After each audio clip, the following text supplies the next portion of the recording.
제한장, 균열의 시작. 2024년 5월 12일 새벽, 서울의 하늘은 금방이라도 폭우를 쏟아낼 듯 짙은 회색 빛으로 물들어 있었다. 계절을 잊은 스산한 바람이 성북구 녹천동이 좁은 골목길을 휘저으며 불길한 기운을 실어날랐다.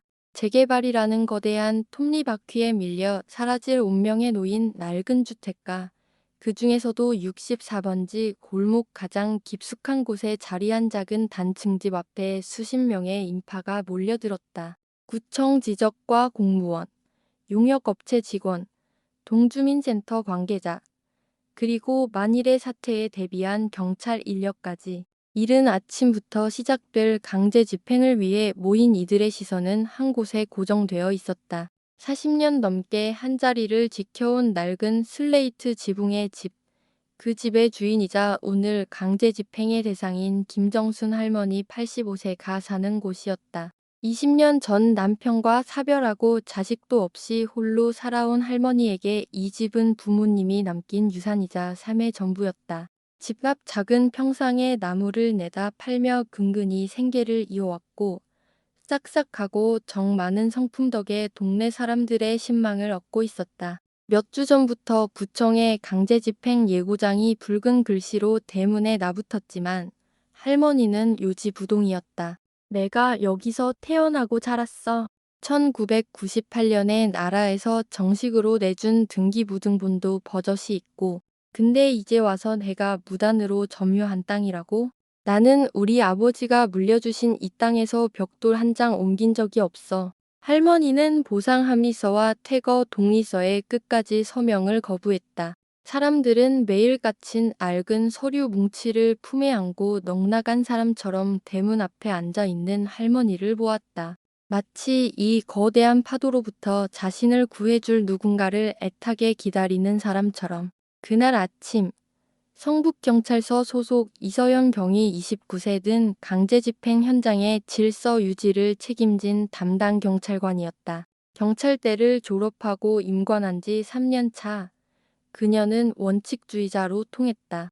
어떤 상황에서도 사적인 감정을 배제하고 주어진 임무를 기계처럼 수행하는 그녀의 태도는 때로 동료들 사이에서 냉정하다는 평을 듣기도 했다. 강제집행 시작합니다. 모두 비켜주십시오. 용역업체 직원의 우렁찬 고함과 함께 집행 인력이 좁은 대문 안으로 밀고 들어가려 했다. 바로 그때 김정순 할머니가 힘겹게 몸을 일으켜 대문 앞을 가로막았다. 앙상한 체구였지만 그 눈빛만은 형형하게 빛나고 있었다. 못 들어가. 내 집에 들어가려거든. 이 느그니를 밟고 지나가. 가냘프지만 단호한 목소리가 골목길에 울려 퍼졌다. 잠시 소란이 일었지만 집행은 멈추지 않았다. 이서영 경위가 앞으로 나섰다. 그녀의 얼굴에는 표정이 없었다. 잠깐 스쳐 지나간 망설임은 인물하는 두 글자 앞에 흔적도 없이 사라졌다. 몇 분간의 실랑이가 이어졌다. 서연은 할머니의 발을 부드럽게 잡아 옆으로 비키게 하려 했다. 바로 그 순간 할머니의 몸이 힘없이 무너져 내렸다. 어머, 할머니 쓰러지셨어. 저 경찰관이 할머니 밀었어. 골목을 지켜보던 이웃들의 비명이 터져 나왔다. 모든 것이 순식간에 아수라장이 되었다. 하지만 바로 그 찰나 쓰러지는 할머니의 가볍고 마른 몸을 부축해 안은 이서영 경위의 마음속에서 무언가 툭 하고 부서지는 소리가 났다. 이성으로는 설명할 수 없는 깊은 불안감과 죄책감이 온몸을 휘감았다. 마치 자신이 거대하고 잘못된 무언가에 이제 막 손을 댄 것만 같은 끔찍한 예감이었다. 오전 10시 성북구 의료원은 환자들과 보호자들로 북적였다. 응급실 한쪽 침대에 누워있는 김정순 할머니는 아직 의식을 찾지 못하고 있었다. 간호사는 급격한 혈압 저하와 함께 오랜 기간 지속된 영양실조 및 우울증 소견이 보인다고 했다. 이서영 경위는 응급실 밖 복도 의자에 홀로 앉아 있었다. 그녀의 손에는 사건 파일이 굳게 들려 있었지만 머릿속은 온통 할머니가 쓰러지던 순간과 이웃들의 경멸 어린 외침으로 가득 차 윙윙거렸다. 그들의 눈빛은 경찰에 대한 두려움이 아니었다. 그것은 명백한 비난이었다. 그녀는 감정에 휘둘리지 않고 정해진 절차에 따라 임무를 수행하도록 훈련받았다. 하지만 이번만은 무언가 달랐다. 쓰러지던 순간 할머니의 눈빛은 원망이 아니었다. 모든 것을 포기한 듯한 깊은 절망이었다. 그 이미지가 머릿속에서 떠나지 않았다. 그날 오후 병원을 나선 서연은 경찰서로 복귀하는 대신 녹천동의 그 좁은 골목길로 차를 돌렸다. 경찰 제복을 벗고 병상복 차림이었다. 혹시라도 마주칠 동네 사람들은 그녀가 사과하러 왔다고 생각할지도 몰랐다. 하지만 그녀의 목적은 다른 데 있었다. 정말로 전 땅에 불법 점유의 흔적이 있었나? 구청은 왜 이렇게 서둘러 강제 집행을 밀어붙였을까? 할머니는 왜 그토록 확신에 차서 합법적인 등기부등본이 있다고 주장했을까? 의문이 고리에 꼬리를 물었다. 할머니의 집은 텅 비어 있었다. 대문에는 구청에서 붙인 붉은색 강제집행 완료 경고문이 을씨년스럽게 나부끼고 있었다. 하지만 집 옆 꿀이 무성하게 자란 담쟁이 덩굴 뒤로 난 작은 쪽문을 통해 서연은 집 안으로 들어갈 수 있었다. 안은 이미 용역업체 직원들이 한바탕 휩쓸고 간 뒤였다. 살림살이는 모두 밖으로 빼내졌고 깨진 유리 조각과 먼지만이 어지럽게 널려 있었다. 서연은 휴대폰 손전등을 켜고 집 안 구석구석을 살폈다. 그때 낡은 자개장 뒤편, 벽과 장롱 사이에 좁은 틈새에 끼어 있는 낡은 오동나무 상자를 발견했다. 상자 안에는 먼지 쌓인 서류들이 가득했다. 대부분 누렇게 변색되고 곰팡이가 슬어 있었다. 그녀는 조심스럽게 서류들을 하나하나 꺼내 들었다. 토지대장 등본 1998년 발급, 재산세 납부 영수증 1998년 2019년, 그리고 가장 결정적인 것, 2021년 자필로 작성되었으나 단 한 번도 정식으로 접수되지 않은 진정서 한 뭉치가 있었다. 진정서의 내용은 충격적이었다. 이서연은 그 자리에 얼어붙은 듯 서 있었다. 모든 조각이 한순간에 머릿속에서 맞춰졌다. 오늘 아침의 강제 집행은 단순한 공무 집행이 아니었다. 바로 그때 등 뒤에서 낮고 거친 남자의 목소리가 들려왔다. 경찰 양반이 여긴 도 어쩐 일로 기웃거리나? 잃어버린 양심이라도 찾으러 왔소. 서연이 획 돌아보자. 짙은 남색 셔츠 차림의 낯선 남자가 번호판 없는 오토바이 옆에 서서 그녀를 차갑게 노려보고 있었다. 그녀는 침착함을 유지하며 대답했다. 저는 법을 집행할 뿐입니다. 그리고 법은 불의 앞에서 침묵하라고 가르치지 않았습니다. 제두장, 보이지 않는 손, 낯선 남자와의 짧지만 섬뜩한 만남 이후 서연은 무거운 마음으로 집으로 돌아왔다. 그녀는 밤새도록 이번 강제 집행과 관련된 모든 서류, 공문, 회의록을 다시 훑어보았다. 이상한 점을 찾기 위해서였다. 하지만 모든 서류는 의심스러울 정도로 완벽하게 합법적인 절차를 갖추고 있었다. 그날 밤 혼자 방 안에서 사건의 실마리를 되짚어보고 있을 때 누군가 현관문을 두드렸다. 문을 열자 자신의 머리보다 큰 헬멧을 쓴 1200열세 살담짓의 소년이 누런 서류 봉투 하나를 휙 던져주고는 그대로 도망쳐버렸다. 봉투 위에는 투박한 글씨로 읽어보세요. 단 네 글자만 적혀 있었다. 봉투 안에는 구청 내부 문건에 사본으로 보이는 서류 뭉치가 들어있었다. 명단에는 시세의 10분의 1에도 미치지 못하는 터무니없는 보상금이 적혀 있었다. 그리고 서류 마지막 장에서 서연은 숨을 멈췄다. 천마건설주, 이번 공익사업의 파트너로 선정된 민간 개발업체였다. 몇 달 전 경찰서 내부 회의에서 한 동료가 무심코 뱉었던 말이 뇌리를 스쳤다. 천마건설, 그거 보통 회사 아니에요. 구청은 물론이고 시청까지 연줄이 닿아 있다는 소문이 파다해요.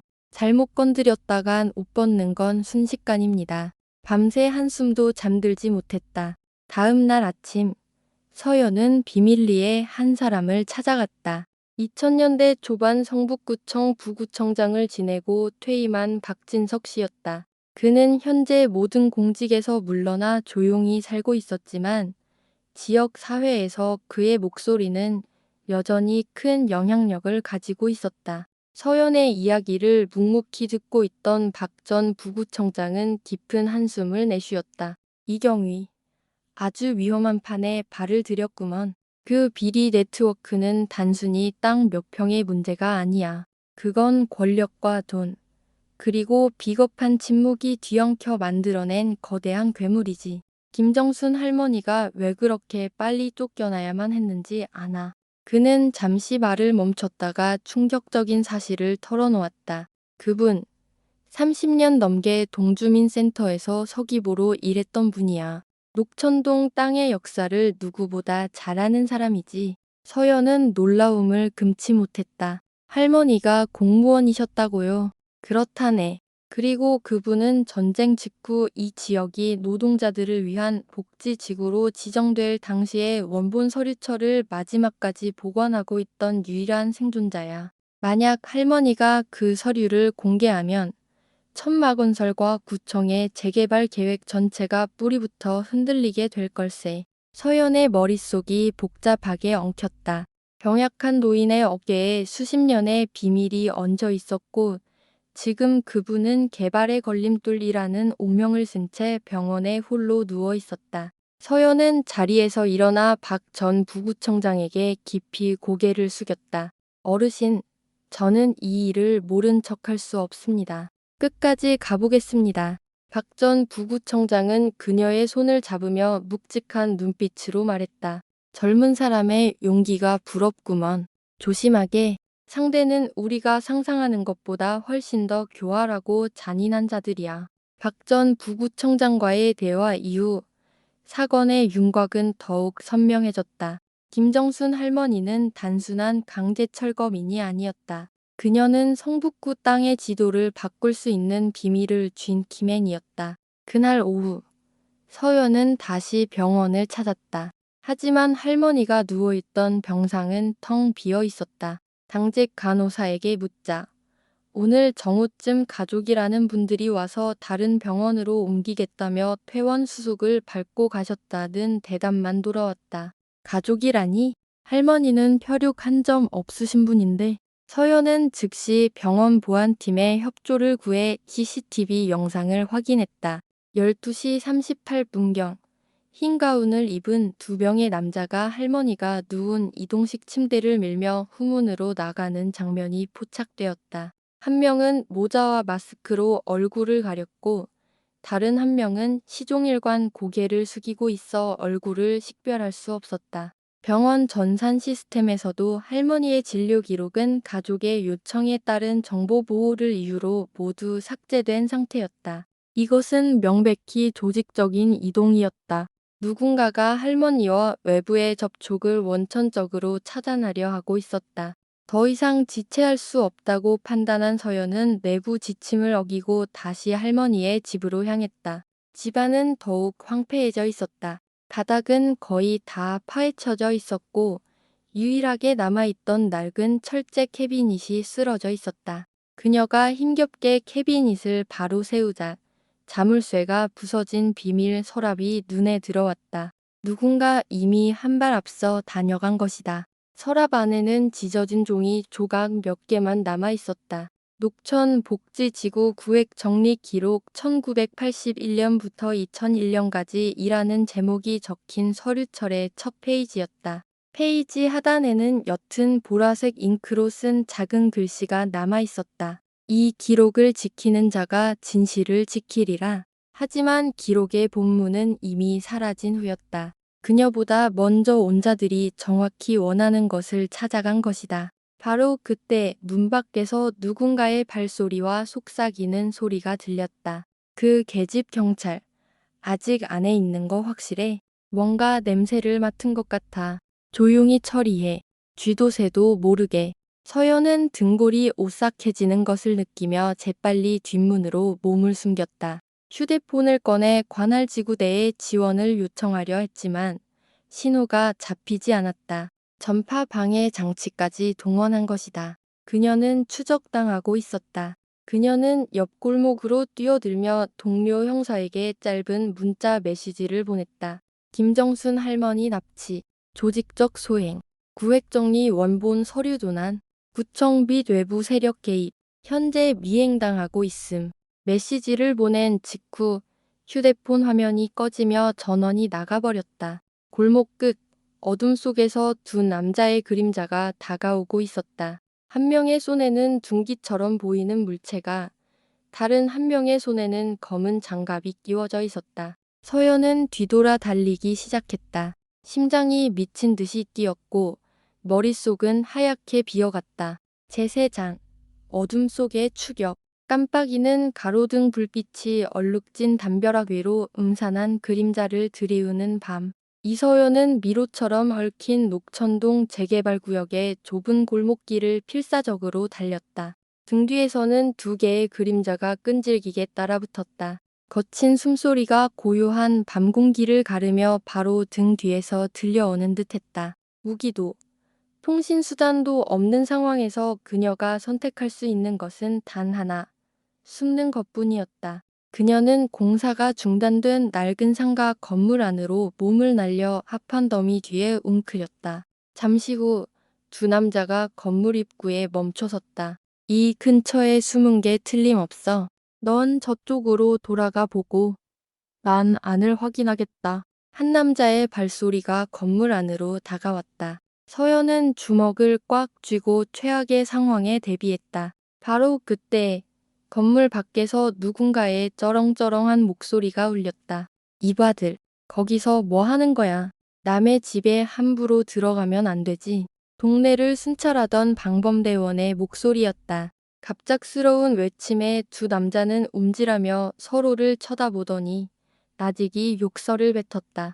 젠장, 일단 튀어. 지금 소란 피워서 좋을 거 없어. 그들은 재빨리 어둠 속으로 사라졌다. 서연은 몇 분을 더 숨죽이고 있다가 조심스럽게 밖으로 나왔다. 골목 어귀에는 오토바이 택배기사 복장을 한 중년 남성이 그녀를 기다리고 있었다. 그는 구청 앞에서 자주 마주치던 박 기사였다. 아가씨, 쫓기는 것 같아서 따라와 봤어. 며칠 전부터 이상한 놈들이 아가씨 주변을 맴돌더라고. 서연이 가쁜 숨을 몰아쉬며 물었다. 아저씨, 저 사람들이 누군지 아세요? 박 기사는 천천히 고개를 끄덕였다. 알지. 동네 양아치들이 아니야. 이 근방 재개발 사업에 관여된 천마건설이라는 회사 해결사들이야. 자기들 사업에 방해되는 사람은 그냥 두지 않는다는 소문이 흉흉해. 그러더니 그는 주머니에서 작은 USB 하나를 꺼내 서연의 손에 쥐어주었다. 이게 도움이 될지 모르겠네. 구청 지적과에서 일하던 내 처남이 갑자기 그만두기 전에 복사해둔 거래. 서연은 놀라서 물었다. 처남분은 지금 어디 계신가요? 석 달 전에 실종됐어. 컴퓨터는 깨끗하게 포맷된 채로 남겨두고 서연은 손안에 USB를 꽉 쥐었다. 자신이 평범한 경찰관의 안전지대를 한참 벗어났음을 직감했다. 하지만 여기서 멈춘다면 김정순 할머니가 평생 지키려 했던 모든 것이, 그리고 박 기사의 처남처럼 억울하게 사라져 간 사람들의 진실이 영원히 묻힐 터였다. 그녀는 박 기사에게 깊이 감사 인사를 전하고 잇 보안 전문가로 일하는 대학 동기 강민준의 집으로 향했다. 그날 밤 친구의 작은 오피스텔에서 노트북 화면이 켜지고 USB 안에 파일들이 모습을 드러냈다. 그 안에는 가히 판도라의 상자라 할 만한 자료들이 담겨 있었다. 모든 계약은 공개 입찰 절차를 단 한 번도 거치지 않았다. 가장 중요한 계약서 PTH-11에는 희미하지만 선명한 구청장 직인이 찍혀 있었다. 녹천 이지군의 34개 필지 사용권을 천마건설에 양도함. 잠정 매매가 평당 1,100만 원. 당시 그 지역의 부동산 시세는 평당 1억 5천만 원을 호가하고 있었다. 서영과 민주는 서로를 바라보았다. 이것은 거대한 규모의 조직적 부패 범죄의 명백한 증거였다. 바로 그때 민준의 휴대폰이 울렸다. 발신자 표시 제한 번호였다. 벨은 한 번만 울리고 끊겼다. 그리고 동시에 오피스텔의 모든 전기가 나가며 암흑이 찾아왔다. 노트북 화면마저 깜빡이다가 꺼져버렸다. 찾아왔어. 민준이 낮은 목소리로 속삭였다. 그는 창문 블라인드를 살짝 걷어 아래를 내려다보았다. 골목길에 검은색 세단 한 대가 시동을 켠 채 서 있었고 두 남자의 그림자가 보였다. 서연아, 이건 더 이상 동네 경찰서에서 다룰 일이 아니야. 넌 지금 하나의 시스템과 싸우고 있는 거라고. 쟤들은 무슨 짓이든 할 놈들이야. 서연은 주먹을 꽉 쥐었지만 눈빛은 흔들리지 않았다. 그렇기 때문에 멈출 수 없어. 그녀는 USB를 주머니 깊숙이 넣었고 민주는 재빨리 노트북에 예비 전원을 켜서 자료를 암호화된 클라우드 서버로 전송했다. 바로 그때 서연의 휴대폰이 짧게 진동했다. 익명의 발신자로부터 온 문자였다. 선을 넘었다. 내 부모님이 무사하길 바란다면 여기서 멈춰라. 마지막 경고다. 서연의 얼굴이 하얗게 질렸다. 위협이 더 이상 자신에게만 향하는 것이 아니었다. 그녀는 즉시 고향집에 전화를 걸었지만 아무도 받지 않았다. 이웃집에 전화하자 오늘 오후에 낯선 남자 둘이 와서 서연이 친구라며 집을 묵고 갔다는 불안한 소식을 들었다. 그때 다시 발신자 표시 제한 번호로 전화가 걸려왔다. 서연이 받자 탁한 목소리가 들려왔다. 이서연 경위인가? 나는 예전에 구청 지적과에서 일했던 사람이요. 지금 당신이 가진 증거는 저들을 무너뜨릴 수 있는 유일한 무기요. 그들도 그걸 알고 당신을 찾고 있소. 배우가 누군지 알고 싶다면 내일 새벽 5시 용산 철도기지창 뒤편 폐자재 창고로 오시오. 혼자 아무에게도 알리지 말고 원본을 가지고 더 물어볼 틈도 없이 전화는 끊겼다. 민준이 걱정스럽게 말했다. 함정일 거야. 절대 혼자 가면 안 돼. 서연은 창밖에 짙은 어둠을 바라보며 대답했다. 함정이라면 가서 확인해야지. 만약 이게 모든 것을 뒤집을 마지막 기회라면 놓칠 수 없어. 제네장, 배신과 진실 사이. 그날 밤 서연은 든눈으로 밤을 새웠다. 그녀는 모든 증거와 사건의 전개를 시간순으로 정리해 경찰청 내부 감찰과에 근무하는 유일하게 믿는 선배에게 이메일로 보냈다. 그리고 날이 밝기 전 평상복으로 갈아입고 USB와 외장하드를 챙겨 민준의 집을 나섰다. 새벽 4시 45분. 안개가 자욱한 용산의 폐자재 창고 지역은 유령 도시처럼 고요했다. 멀리서 들려오는 기차 경적 소리가 음산함을 더했다. 약속된 5시 정각. 서연이 녹슨 철문 앞에 서자 문이 삐걱거리며 열렸다. 안에는 마르고 병색이 짙은 50대 남자가 얼굴 대부분을 목도리로 가린 채 서 있었다. 들어오시오. 놈들이 벌써 냄새를 맡았을지도 모르니. 그는 최상훈, 박 기사의 실종된 처남이었다. 창고 안은 먼지 쌓인 서류들로 가득했다. 그는 서연에게 비닐로 꼼꼼하게 싼 서류철 하나를 건넸다. 이게 1998년 당시 녹천복지지구 분할 계획의 마지막 남은 원본이오. 당시 구청장 직인과 시청의 승인 도장이 찍혀 있지. 결정적으로 김정순 할머니의 땅은 상업적 양도가 불가능한 절대 보전 녹지로 명시되어 있소. 그는 이가 갈리는 듯한 목소리로 말을 이었다. 내가 이 서류를 조작하라는 지시를 거부했다는 이유로 쫓겨났고 한 달 뒤 아들이 뺑소니 사고를 당했소. 모든 게 끝났지. 서연이 서류를 넘겨보던 그 순간 밖에서 유리가 깨지는 소리와 함께 쿵 하는 굉음이 들렸다. 최상훈의 얼굴이 하얗게 질렸다. 맞구나. 어서 뒷문으로. 그가 서연을 떠밀었지만 이미 늦었다. 뒷문으로 뛰쳐나간 두 사람 앞에 검은 옷을 입은 남자 셋이 길을 막아섰다. 거기서 서류 내놔. 최상훈이 품에서 최루액 스프레이를 꺼내 앞장선 남자의 얼굴에 뿌리며 소리쳤다. 서연 씨, 뛰어. 절대로 저놈들 손에 넘겨주면 안 돼. 서연은 서류를 품에 안고 철길을 향해 미친 듯이 달렸다. 등 뒤에서는 격렬한 몸싸움 소리와 함께 최상훈의 고통스러운 비명이 안개를 찢었다. 그녀가 겨우 큰 길가에 다다랐을 때 오토바이 한 대가 급정거하며 그녀 앞을 막아섰다. 헬멧을 벗은 운전자는 놀랍게도 친구 강민준이었다. 그런데 그의 눈빛이 이상했다. 늘 보던 걱정 어린 눈빛이 아니었다. 차갑고 계산적인 낯선 눈빛이었다. 민준아 USB는 민준은 길게 한숨을 쉬고는 고개를 떨궜다. 미안해 오늘 아침 내가 나가기 전에 내가 먼저 챙겼어. 서연은 뒷걸음질 쳤다. 심장이 바닥으로 떨어지는 것 같았다. 왜 내가 우린 같이 이 사건을 파헤치고 있었잖아.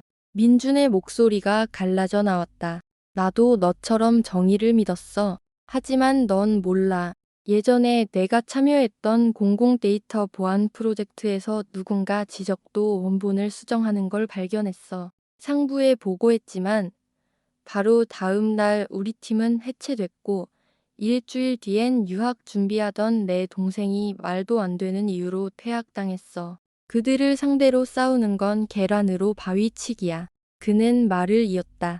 USB를 저들에게 넘기진 않았어. 대신 내 동생의 유학기를 다시 열어주고 우리 가족을 건드리지 않는다는 조건을 거는데 쓸 생각이었어. 서연의 눈시울이 붉어졌다. 그럼 집을 잃은 수많은 사람들은? 비 오는 날 길바닥에 나앉은 할머니는? 넌 그걸 보고도 아무렇지 않게 살아갈 수 있어. 민주는 고개를 들어 그녀의 눈을 똑바로 쳐다보았다. 난 모두를 구할 순 없지만 넌 할 수 있어. 그는 품에서 USB를 꺼내며 빠르게 말했다. 사본 하나는 경찰청 내부 감찰과 윤태식 총경님께 익명으로 보냈어. 내가 유일하게 믿는 분이야. 하지만 놈들도 그걸 눈치챈 것 같아. 내가 놈들을 유인할게. 너는 이 원본을 들고 당장 경찰청으로 가. 다른 누구도 믿지 마. 민주는 서연이 말릴 틈도 없이 다른 오토바이에 올라타 반대 방향으로 질주했다. 어쩌면 매복이 있을지도 모르는 길이었다.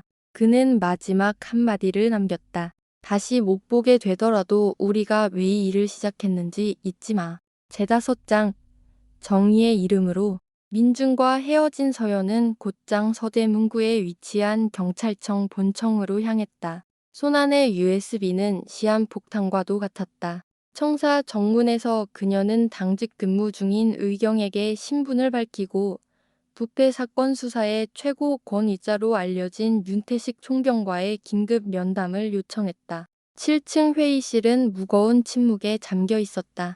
머리가 희끗희끗하고 매서운 눈매를 가진 윤태식 총경이 긴 테이블 상석에 앉아 조용히 그녀를 응시했다. 이서영 경위, 긴급하게 보고할 사안이 있다고. 서연은 USB를 테이블 위에 올려놓았다. 총경님, 이것은 성북구청 일부 공무원과 민간업체가 결탁하여 토지 관련 서류를 조작하고 불법적으로 강제 집행을 자행한 모든 증거입니다. 구청장 및 시의 원급 인사의 연루 정황도 포함되어 있습니다. 회의실 안에 모든 고위 간부들의 시선이 USB에 꽂혔다. 윤 총경은 말없이 USB를 자신의 노트북에 연결했다. 화면에는 원본 지적도, 조작된 계약서, 그리고 구청 간부와 천마건설 대표 사이의 대화가 담긴 녹취 파일까지 모든 비리의 증거가 겹겹이 떠올랐다.